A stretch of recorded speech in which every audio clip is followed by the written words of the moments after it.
Orang dulu beda sama orang sekarang. Kalau orang dulu mah ya Allah dapat rezeki berapa aja mah boleh, alhamdulillah. Istri sekarang banyak nuntut. Gaji kemarin sekian, kenapa sekarang sekian? Betul nggak? Kenapa begitu?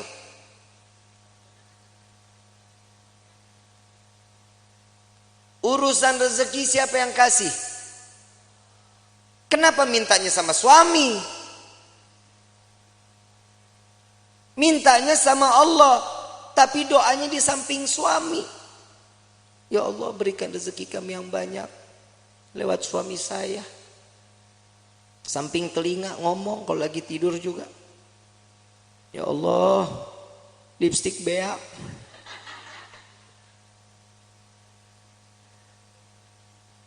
Itu suami pasti mimpinya nggak bagus. Rumah tangga itu dijalanin, bukan dipikirin. Betul nggak? Jalanin rumah tangga. Ya ada kerikil-kerikil rumah tangga, ya wajar. Kita jalan aja kadang suka ada yang bolong jalanan. Betul? Saat dimana kerikil itu ada, itu pembelajaran bagaimana caranya kerikil itu hilang. Ambil sapu, singkirin. Jangan ditimbun, bakal jadi gede. Orang lewat susah. Yang namanya rumah tangga itu jalanin. Jalanin semata karena apa? Karena Allah, cari ridho, selamat, imannya juga dipakai. Yang namanya manusia itu ditegur lewat perkataan Allah. Takwanya yang diingetin. Kenapa? Karena pernikahan itu wajib dijalani dengan ketakwaan, dengan ibadah kepada Allah. Suami istri kalau jalan ibadah sama-sama di hadapan Allah dengan mencari keridhaan Allah, selamat rumah tangga kita ibu bapak. Selamat. Ibu bikin kopi, ridho. Ya Allah, saya ingin bikinin kopi buat suami saya. Jangan dicampur sianida. Pahit. Bikin karena ridho, kehidupannya apapun senyum. Tadi saya bilang, jangan takut saat nanti setelah pernikahan, rezeki kalau Allah lagi kurangin, terima aja. Ujiannya tuh di dalam hidup kita. Itu ujian pertama. Kadang ada pernah dengar nggak orang baru nikah 2 bulan, 3 bulan cerai? Ada nggak? Ada. Kenapa? Karena tidak menerima hasil apa yang telah diberikan oleh Allah. Allah udah jamin di dalam Al-Quran, fa inna ma'al usri yusran, inna ma'al, setiap kesulitan pasti ada kemudahan, ada jalan keluar. Gak mungkin setiap jalan keluar itu buntu, gak mungkin. Allah menetapkan satu ujian kepada setiap hamba, pasti hamba itu punya kekuatan. Allah nggak jahat kayak kita. Kadang kita nyuruh orang seenak-enaknya, itu orang nggak mampu juga kita harus wajibin. Tapi kalau Allah memerintahkan kita karena tahu Allah ini manusia ini mampu, ini orang tahu cara jalan keluarnya, Allah kasih jalan keluarnya. Wa wajadaka dhalam fahada. Allah kasih petunjuk di dalam kehidupan. Ini ayat buat siapa? Nabi SAW. Saat Nabi berjumpa dengan 2 arah, harus kemana? Ke kanan kah? Lurus kah? Ke kiri kah? Kemana? Tapi Allah kasih petunjuk jalan. Makanya di dalam rumah tangga petunjuk itu wajib kita cari. Bagaimana caranya? Tahajud jangan ditinggalin, sholat duha jangan ditinggalin, sholat taubat, hajat, minta sama Allah. Kenapa? Saat seorang istri sujud, saat seorang suami sujud, ini akan mendapatkan pandangan kasih sayang oleh Allah. Insya keluarganya pasti sakinah, aman, tenang. Yang kedua, mawaddah. Mau apapun kendala di dalam rumah tangga tetap ngegemesin. Tahu ngegemesin? Bercanda tuh di dalam rumah tangga harus. Suami istri jangan tegang-tegang. Cuman nanya gaji berapa sekarang? Lu berapa? Gue sekian. Banyakan gua. Jangan. Saling. Bercanda bagaimana? Sekiranya yang dilihat istri suka, suami suka.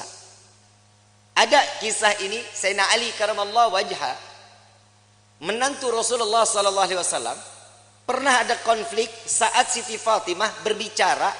Saat Siti Fatimah berbicara itu, Sayyidina Ali ngerasa tersinggung.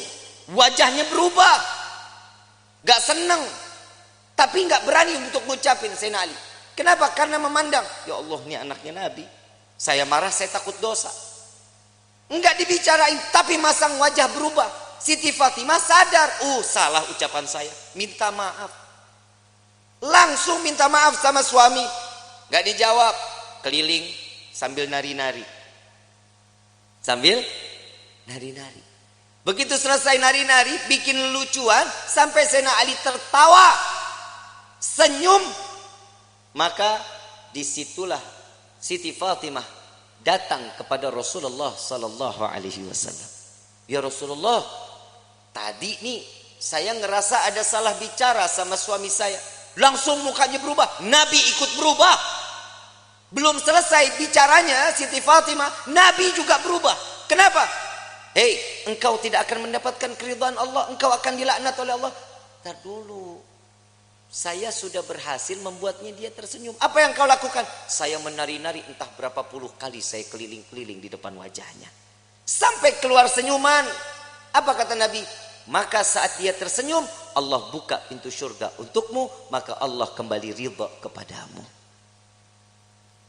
Pak, Bapak, esok kalau istri marah-marah, panggil topeng monyet. Suruh main, suruh dia joget di depan kita. Jangan malu, Bu. Ibu punya salah, ngomong minta maaf. Nggak tahu salahnya di mana, tetap minta maaf. Bib, kalau yang salah suami, tegur baik-baik. Jangan didiemin sehari, 2 hari, 3 hari. Ini bahaya. Ini kadang di rumah tangga suka begitu tuh. Kadang kalau lagi ribut rumah tangga, main diem-dieman. Saya lagi bingung, ada suami istri kalau ribut diem-dieman. Lu tinggal serumah. Lu diem-dieman, lu kayak anak kos. Yang namanya masalah di dalam rumah tangga, obrolin. Jangan didiemin. Kenapa? Itu akan menjadi bom waktu. Setan gosok tuh hati kita. Setan masuk ke dalam pikiran nih. Kuping kita dibisikin terus. Jangan dikasih maaf. Jangan, gak usah perlu minta maaf. Jangan dimaafin. Itu pasti syaitan akan ikut campur. Kenapa? Syaitan gak bakal pernah terima ngelihat rumah tangga utuh karena cari ridha Allah. Syaitan gak bakal diam. Siti Hawa, Nabi Adam, romantisnya setengah mati. Romantisnya setengah mati. Laki-laki digoda karena siapa? Nabi Adam. Kita sampai hidup di dunia, Nabi Adam dirayu sama seorang istri yang bernama Siti Hawa. Coba ambil buahnya. Tapi Allah bilang, gak apa-apa kan gak dimakan. Dipegang aja. Dapat rayuan, Allah murka. Allah udah bilang jangan makan, jangan gak deketin aja, jangan. Dipetik baru sampai di gigi. Allah murka, diturunin ke dunia. Coba kalau Nabi Adam gak makan, nggak ngedeketin, kita hidup di sorga semuanya ini. Tapi kadang manusia suka nuntut macem-macem sama Allah. Kalau lu mau nuntut, nuntutnya Nabi Adam. Gara-gara Nabi Adam makan buah khuldi, kita jadi ada di walahar. Aturan kan kita di sorga semuanya ada. Gak capek-capek kerja, capek-capek nulis CV, ngajuin, kadang diterima, kadang kagak. S1 cleaning service. Kadang begitu. Kalau kita hidup di sorga kan nikmat. Tapi inilah bagaimana kita bisa kembali ke dalam surga. Ujian dalam hidup itu yang membuat kita kuat di dalam iman kehadapan Allah. Suami mah perintahnya dikit. Cuman ngasih nafkah yang halal. Memberikan satu kebaikan. Jangan mencontohkan suatu keburukan. Itu tugas suami. Istri, pasar, masak, sajiin makanan, betul. Ngurusin anak, rapihin rumah, betul. Nyuci, ngepel, nyapu, nyetrika. Banyak nggak kerjaannya? Emang elu tugasnya. Terus fungsinya suami ringanin beban istrinya, itu suami.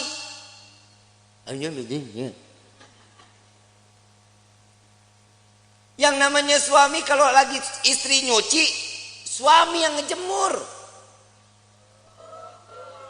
Emang nggak ada suami yang begitu di sini? Nggak ada. Tukar tambah, Bu.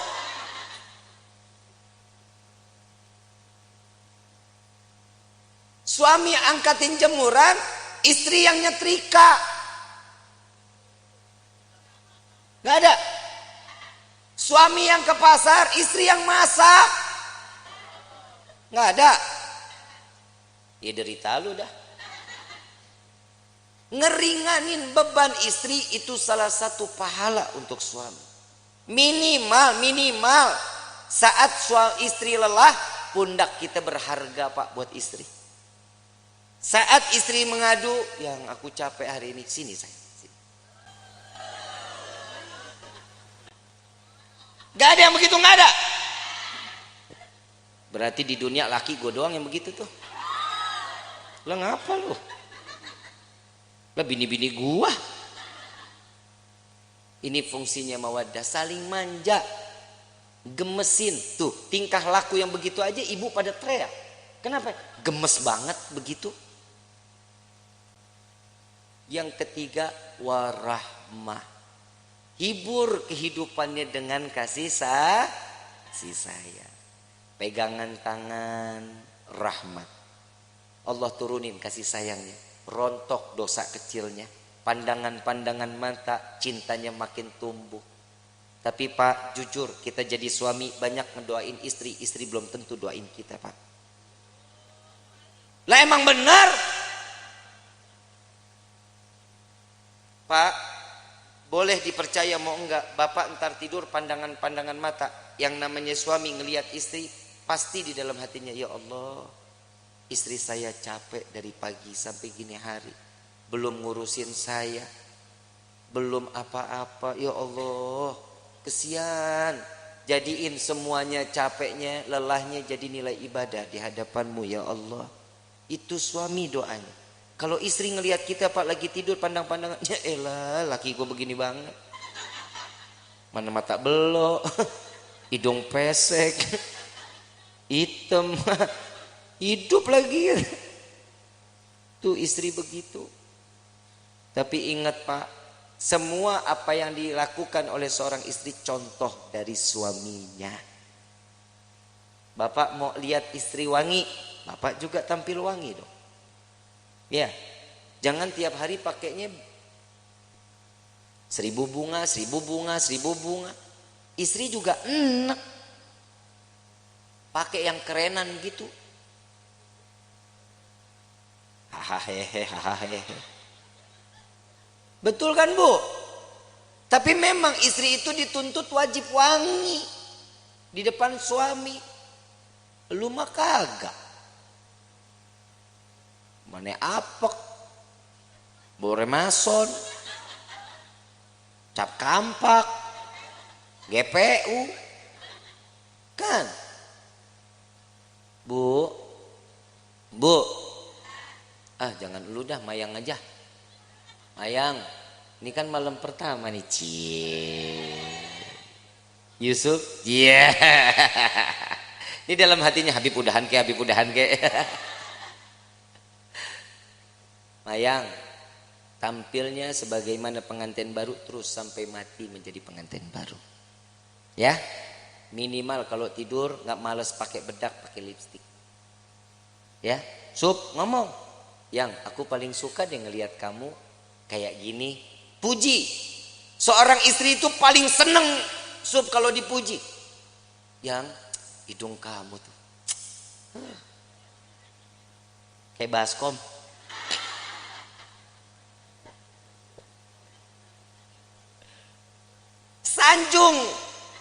Sanjung istri. Yang Nabi sering sanjung istri, disanjungkan sama Nabi kan. Disanjung Humairah yang pipinya kemerah-merahan. Bapak ngomong nih, masalahnya orang hitam legem. Mana merahnya? Ya minimal kan dipanggil manis kan bisa. Sweetie kan bisa. Jangan dipanggil Blacky. Wah. Jangan. Karena kasih sayang itu timbul juga dari panggilan. Jujur. Pak, maaf. Bapak kalau dipanggil sia gahar nggak? Kesel nggak? Dibilang manehna? Kesel nggak? Saya ini seorang kepala rumah tangga, hargain saya. Coba kalau suami dipanggil sayang, besok uang jajan nambah, Bu. Dan laki-laki juga sadar diri, wajib ngasih tahu sama istri. Lihat Rasulullah nyanjung Siti Fatimah, Siti Aisyah saat lagi sholat. Siti Aisyah, Rasulullah lewat. Ya Allah, terima amal ibadah Aisyah. Ya Allah, ampuni dosa Aisyah. Ya Allah, masukkan Aisyah ke dalam syurgamu. Doa di hadapan Siti Aisyah. Siti Aisyah lagi sholat. Begitu selesai sholat langsung kabur. Ya Rasulullah, tadi aku dengar engkau doakan aku. Iya ya Aisyah. Gimana perasaannya? Wah, senang. Begitulah caraku mendoakan umatku, kata Nabi Muhammad SAW. Ternyata doanya Nabi Muhammad tetap buat umat. Kebahagiaan siapa? Umat. Makanya orang yang menikah itu mencontoh sunnah Nabi Muhammad sallallahu alaihi wasallam.